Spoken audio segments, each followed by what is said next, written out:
guys, it's Kevin again, and in this video, I'm going to review Season 1, Episode 3 of Sam and Cat, the Brit Brats. I'm just going to say right now, out of the 3 episodes that we've had so far, this one was the best. It was absolutely hilarious. And Sophia Grace and Rosie are such great actors. They did such a great job in this. In the beginning, they kind of portrayed themselves, but then once they became, the actual con artists, they were really, really good. I think that those characters are really great, and I was very happy that they guest starred because they're probably the best set of kids they've had so far. So let's just get to the episode. It starts off with Cat eating this foreign fruit, and Sam eats it, and I thought that was funny. But then Sam says how, what British kids have? Bibble. And then Cat remembers the whole thing with Bibble from Victorious. I like that they touched on that with Victorious. I'm really enjoying how they're bringing back storylines from iCarly and Victorious. I'm putting it in here. And this is one of them with Bibble. And how Cat says how last time, she can no longer eat Bibble. I think that's very funny, and I really enjoyed that. So then the kids come, and when the kids come, I love the part where Cat was like, well, we can play games, and Sam was like, while you rub my feet. We can sing songs while you rub my feet. And then they get a text from their Nona to help out with the bingo game, and Sam has this project to do for online school, which it turns out she was doing the online school. I got mixed up. She was doing the online schooling. So she was doing it, and so she's doing this thing for online schooling, and she ends up leaving Cat. And I love the part where she's like, but I need to help you win. Well, how? She's probably going to hear me right now. I thought that was really funny.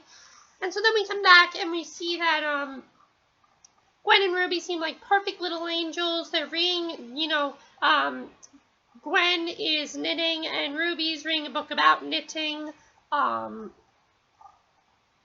yeah, that was funny. And I like that they both had their own amount of lines. It wasn't just Sophia Grace, because how, like in Ellen, Sophia Grace really took over in the beginning. Well, now they have both of them interacting, and I like that. Ellen's kind of gotten Rosie out of her comfort zone and kind of made her more welcome and try to help her out more. I really enjoyed that Ellen has done that, because Rosie had quite a few amount of lines in this episode as well did Sophia Grace, but they both had their own amount of lines, which I really liked. So then Dice comes over with these things called spikes, and that was hilarious. It's a spoon and a knife, and he sells them to Cat. But then Dice sees how Gwen and Ruby have pair phone 6s.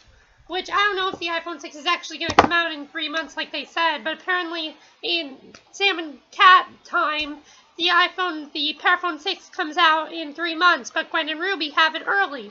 So Dice feels, I gotta sell this, I can sell this, and he asks for 5 pair phone 6s for $500, and they give him the $500, but when he opens up the box with the spikes, it's rocks. And so when Sam comes back, she said, you fell for the old rocks in the box trick. That was absolutely hilarious. So then Cat thinks, well, maybe it was all an accident. So she goes over to talk to Gwen and Ruby. But it's not Ruby, it's Gwen. And Gwen says to her how, Gwen says how it was an accident, and how she says, yeah, and then Cat says, well, can Dice have a $500 back? And she gives her back the $500. And, so yeah, that's pretty much what happened. She gives her back the $500, but then Cat sees that Ruby is eating Bibble. And, so Cat wants the Bibble. She comes back with this big thing of Bibble, and I love the part where she's like, I'm back! And we still have a big can of Bibble. That was hilarious. And she opens up the can, but it's cotton swabs, and she says cotton swabs. So then, when she goes over to Gwen and Ruby, they end up spraying her with a hose, and they're like, it's pronounced cotton swabs. It's pronounced cotton swabs, because she said cotton swabs, and they said it's pronounced cotton swabs. That was funny. I thought that was really funny when they sprayed her with the hose. That was great. So then from there, they try to figure out a way to get back at them. And Sam says how they have to con the con. And so they make up this plan for the bingo game. And now I gotta get to the subplot. So let me just get to the subplot so that way I can talk about the bingo a little bit. So Nona needed help with the bingo because they wanted to make the bingo much more interesting because no one's really playing the bingo. So Sam made this extreme bingo game. And she had purple hair and it was just too loud because everybody had left. So then Sam went back and she made up this plan, and the plan was that her and Kat were reading off this paper, and it pretty much said how they're gonna con them into thinking that if they get bingo card number 45, that and they give them $500, they will win this flat screen TV that's over like $2,000. It's like over $2,000 or something like that.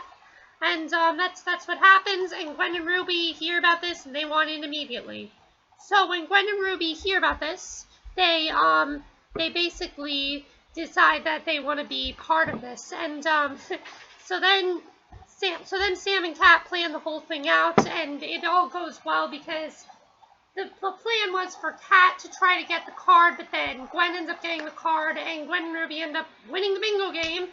But not for long, because once they win, police officers came and they say, "Are you hosting a bingo? This is an illegal bingo game?" And they said, "How can this be illegal?" And we find out that it's because it's over $1,000. You can't have a bingo game that's over $1,000. And so one of the police officers takes the kids, and he says to them, "Do you want to end up in jail again?" They say, "No, not again." That was hilarious.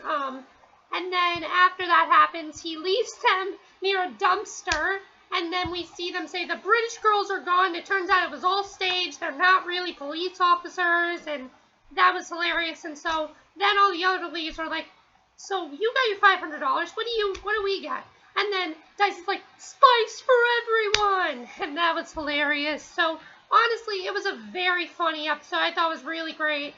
And I'm sorry I got the whole thing mixed up with Sam not going to online school. She does go to online school. She just didn't feel like going to it that day. I think that's really what it was. But I really, really loved the episode. I thought it was very funny. It definitely was the funniest out of the three. By the way, if you're hearing hammering, it's because my father is putting in air conditioners. So if you just heard someone coming down the stairs, that was my father. He went to get supplies for the air conditioning. So if you hear hammering, that's what that is. So yeah, it was a very funny episode. I thought it was really great. Again, Sophia Grace and Rosie did a really good job in this one.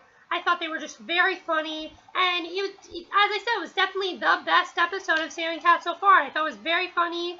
Both of them were very great, and Kat especially was great in this. I mean, especially she had some really funny scenes. The scene with the hose and the bibble are going to be scenes I'd never forget about Kat. The scene with Sam and the purple hair, that's definitely going to be something I don't forget. And it was just definitely the funniest episode of Sam and Kat so far. So what do you guys think of this episode? Did you think it was really funny? I thought it was the funniest episode yet. I just thought it was the best one.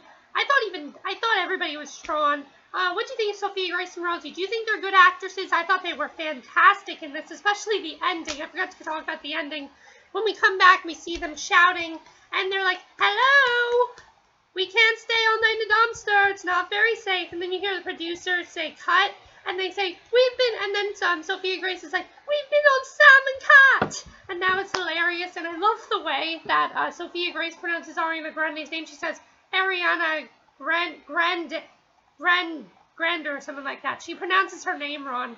But if you were to watch interviews with them, they're very sweet. They're very nice people. And I like that they played like really stuck-up mean people. And this was just really funny. So, great episode. Really loved it. I just thought it was really great. So, that's it for my review. I hope you enjoyed it. And my next video will be my movie review. See you then. Bye.